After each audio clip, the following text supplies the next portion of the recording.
कहानी की शुरुआत में हम लोगों को एक कॉलेज दिखाया जाता है, जहाँ की लाइब्रेरी में एक लड़की पढ़ाई कर रही होती है। इसके बाद सीन चेंज होता है और हम लोगों को पता चलता है कि घड़ी में 2 बज रहा होता है। लाइब्रेरी की घड़ी और उसके मोबाइल फ़ोन में अलार्म बजना शुरू हो जाता है। दरअसल ये रात के 2 बजे का अलार्म होता है।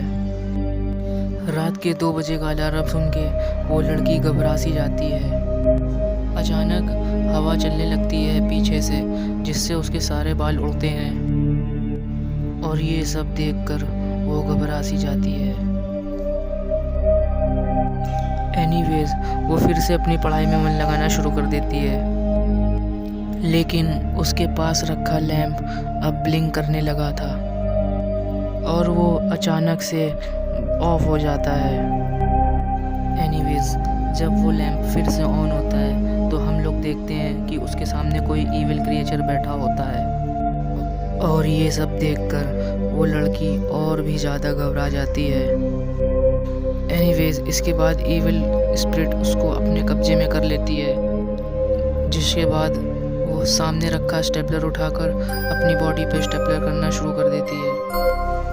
वो अपनी गर्दन में 3-4 बार स्टेपलर करती है, जिससे उसकी मौत हो जाती है। इसके बाद सीन चेंज होता है और हमें एपीएस अदिति दिखाई जाती हैं, जो कि इस केस के लिए हायर की गई थी। वो अपने सीनियर ऑफिसर से इस केस की सारी डिटेल मांग लेती हैं। वो ऑफिसर अदिति को बताते हैं कि जो ये केस पहले हैंडल करने वाला था वो अभी लीव पर गया है, इसीलिए ये केस तुमको मिला है अब।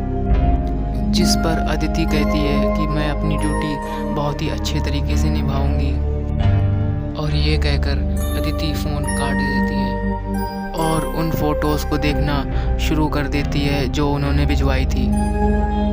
एनीवे सीन चेंज होता है और हम लोग देखते हैं कि अदिति अब इस केस को हैंडल करने के लिए, इस केस को सॉल्व करने के लिए वहाँ उस कॉलेज में जाती है। जब वो स्टेयर से ऊपर जा रही होती है तो कुछ लड़कियाँ कुछ इविल स्पिरिट के बारे में बात कर रही होती हैं, जिनको रोककर अदिति अपने सवाल जवाब करना शुरू कर देती है। उनमें से एक लड़की उनसे पूछती है कि आप कौन हो। उस लड़की के पूछने पर अदिति बताती है कि मैं वो पुलिस ऑफिसर हूँ जो ये केस हैंडल कर रही है।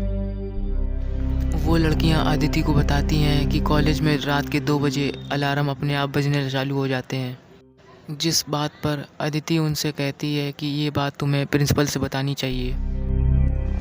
फिर वो लड़कियां कहती हैं कि प्रिंसिपल मेरी एक को बात नहीं सुनेंगे, क्योंकि उनको लगता है कि हम लोग प्रैंक कर रहे हैं। ये सुनकर अदिति उनसे कहती है कि ठीक है, तुम लोग जा सकती हो।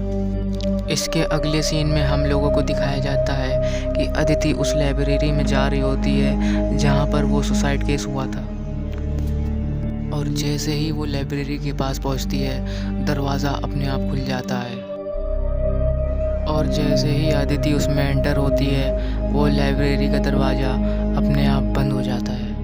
ये सब देखकर अदिति भी हैरान हो चुकी होती है। वहाँ पर पहुँचने के बाद वो प्रिंसिपल, लाइब्रेरी इंचार्ज और कुछ टीचरों से बात करती है, जिस पर लाइब्रेरी इंचार्ज उसको बताते हैं कि इस लाइब्रेरी में कुछ तो अजीब है। अदिति पूछती है कि ऐसा क्या अजीब होता है। लाइब्रेरी इंचार्ज उनको बताते हैं कि जब मैं बुक्स शेल्फ में लगाता हूँ तो वो अपने आप गिर जाती हैं, ड्रॉर अपने आप खुल जाते हैं। फिर इसके बाद अदिति प्रिंसिपल से कहती है कि ये केस बहुत ही सीरियस है, I hope you will cooperate with us.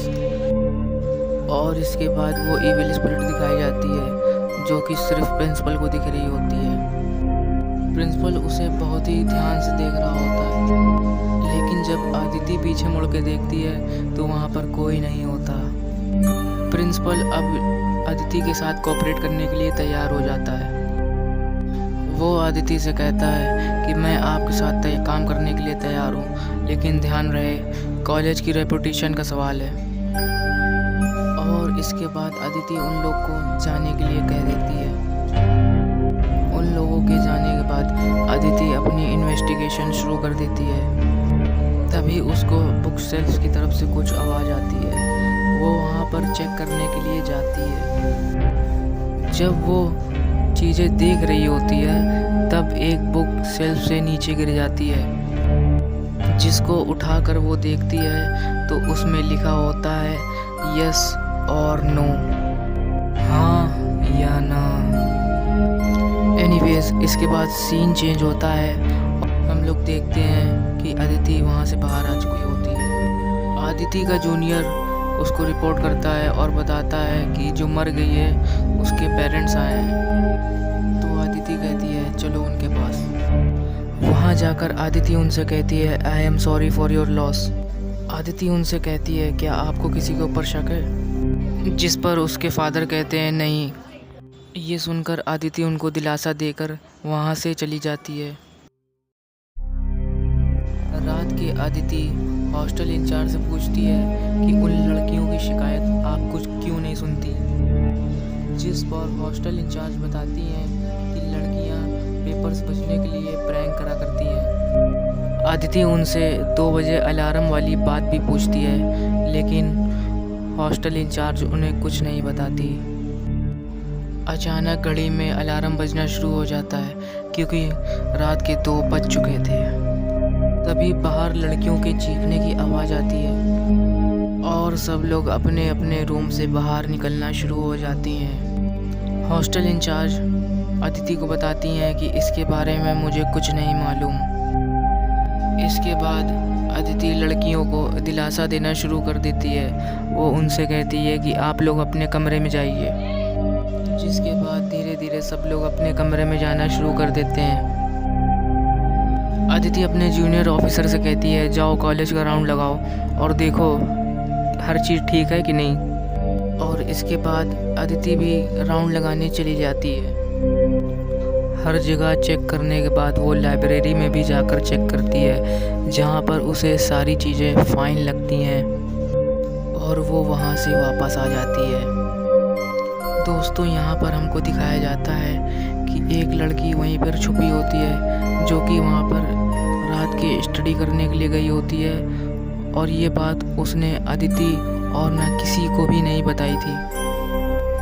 तभी अचानक से कहीं से आवाज़ आती है एग्ज़ाम की प्रिपरेशन हो गई, हाँ या नहीं।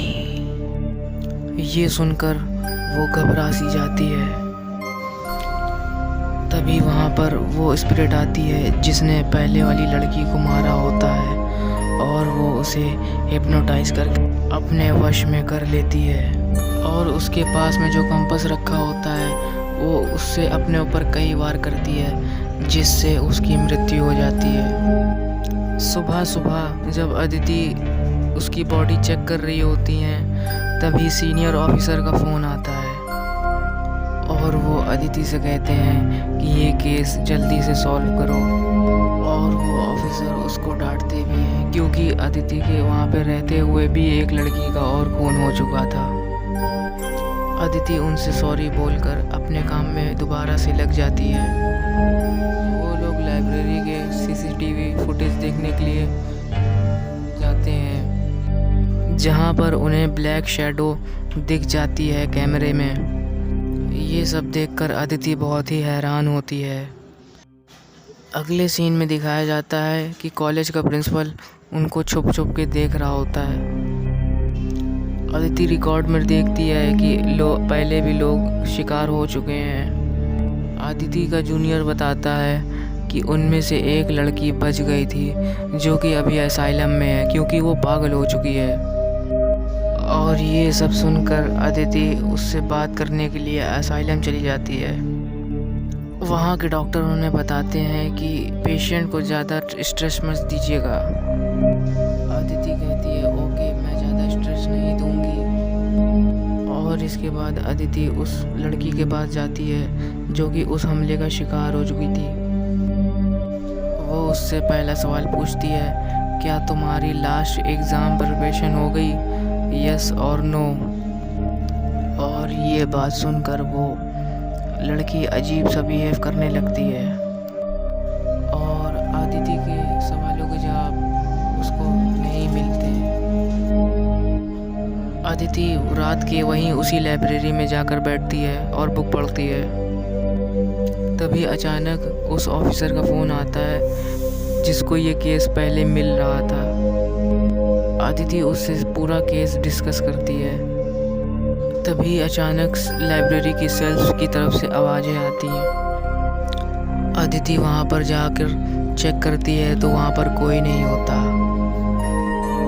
तभी अचानक सामने वाली शेल्फ अदिति के ऊपर गिर जाती है, लेकिन उससे बचकर वो वहाँ से भाग जाती है। तभी उसके हाथ में एक पेपर उड़ के आता है। वो पेपर 2015 की डेट शीट होती है जिस पर खून लगा हुआ होता है। अदिति इस डेट शीट को ओरिजिनल वाली डेट शीट से मैच करती है, लेकिन वो दो अलग अलग होती है। लाइब्रेरी इंचार्ज उनको बताता है कि मुझे इसके बारे में कुछ भी नहीं मालूम। अदिति उनसे कहती है कि ओल्ड स्टूडेंट रिकॉर्ड दिखाओ मुझे। अदिति अपने मन में सोचती है कि सारे राज हो सकता है उसी में दफन हो, लेकिन जब उसके पास रिकॉर्ड लेके आया जाता है तो रिकॉर्ड के 2 पेज गायब होते हैं। इसके बारे में बात करने के लिए वो लोग प्रिंसिपल केबिन की तरफ जाते हैं। प्रिंसिपल केबिन के पास पहुंचने के बाद वो लोग देखते हैं कि गेट के नीचे से धुआं निकल रहा होता है। इससे उनको लगता है कि कहीं आग तो नहीं लग गई, और वो लोग गेट तोड़ के अंदर चले जाते हैं। लेकिन वहाँ पर कॉलेज का प्रिंसिपल नहीं होता, वो भागने की तैयारी बना रहा होता है। उसको भागते हुए अदिति देख लेती है, इसीलिए वो उसका पीछा करती है और आखिर में आत्मा की मदद से वो पकड़ा जाता है। अदिति उससे कुछ सवाल करती है।